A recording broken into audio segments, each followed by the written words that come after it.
acres, and it has about a 389 acre impoundment. I like to bluegill fish it. I got personal interest in it.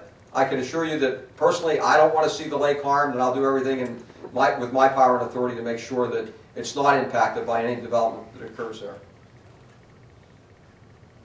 So the lease itself is with Big Star Energy LP. It's a 5-year primary term lease, $3,500 per acre, which is an upfront bonus, which is $2.14 million. As Brian said, we're waiting for the check to come in. It's in the mail.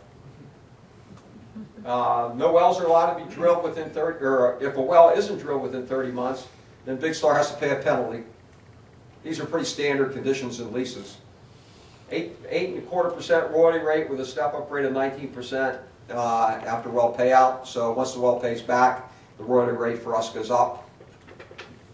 Non-surface use agreement, again, I can't emphasize that even more. We will not let a well be drilled on our property or any surface disturbance of a well pad on our property. However, we can't control adjacent properties. So they could put a well right next door on a property that's privately owned.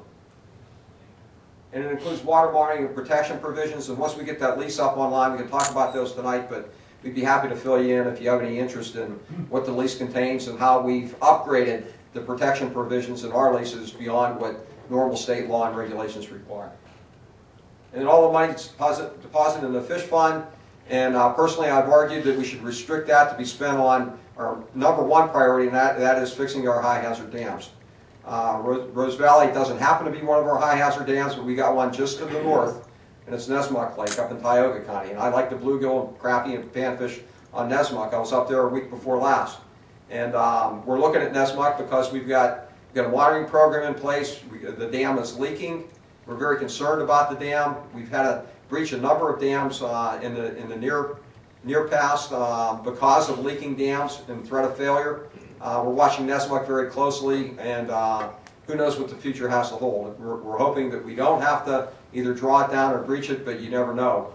Our engineers are watching it. DEP engineers are watching it. We have a consultant on board. We put some remote sensing devices up there to monitor the seepage through the dam. These are earth-filled dams, and you know, they have a usable life, and a lot of them were built back in the 50s and 60s.